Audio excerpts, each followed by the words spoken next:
સોડિયમનું વધુ પડતું સેવન સ્વાસ્થ્ય માટે હાનિકારક છે, પરંતુ જો તમે સોડિયમનું ઓછું સેવન કરો છો તો તે ખતરનાક પણ બની શકે છે. આજકાલ લોકો હાઈ બ્લડ પ્રેશર અને ડાયાબિટીસથી બચવા માટે ઓછી માત્રામાં સોડિયમનો ઉપયોગ કરે છે, જે બિલકુલ યોગ્ય નથી.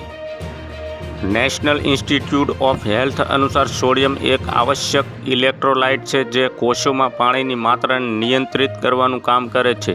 આ સિવાય સોડિયમ સ્નાયુઓ અને નર્વસ સિસ્ટમના કાર્યમાં પણ મદદરૂપ છે.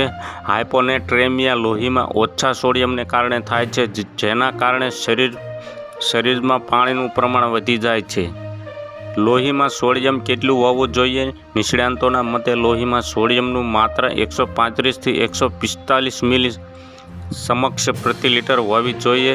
135 ml કરતાં ઓછા સ્તરે લોહીમાં સોડિયમનું ઉણપ શરૂ થાય છે, જે સમસ્યાઓનું કારણ બની શકે છે. તેથી તેની જાળવણી પર ધ્યાન કેન્દ્રિત કરવું જોઈએ. જ્યારે લોહીમાં સોડિયમની ઉણપ હોય ત્યારે શું થાય છે?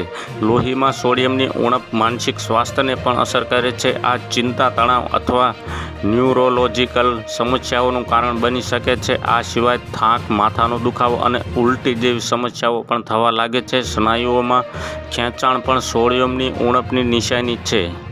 તો હાલ અત્યારે આટલું જ. મળીશું નવી અપડેટને નવા સમાચાર સાથે. અમારો વિડીયો પસંદ આવે તો એક લાઇક કરી દેજો. ચેનલને સબસ્ક્રાઇબ કરી બાજુમાં આવેલ બેલ આઇકનને દબાવી દો, જેથી તમને આવા જ નવા સમાચારોની અપડેટ મળતી રહે.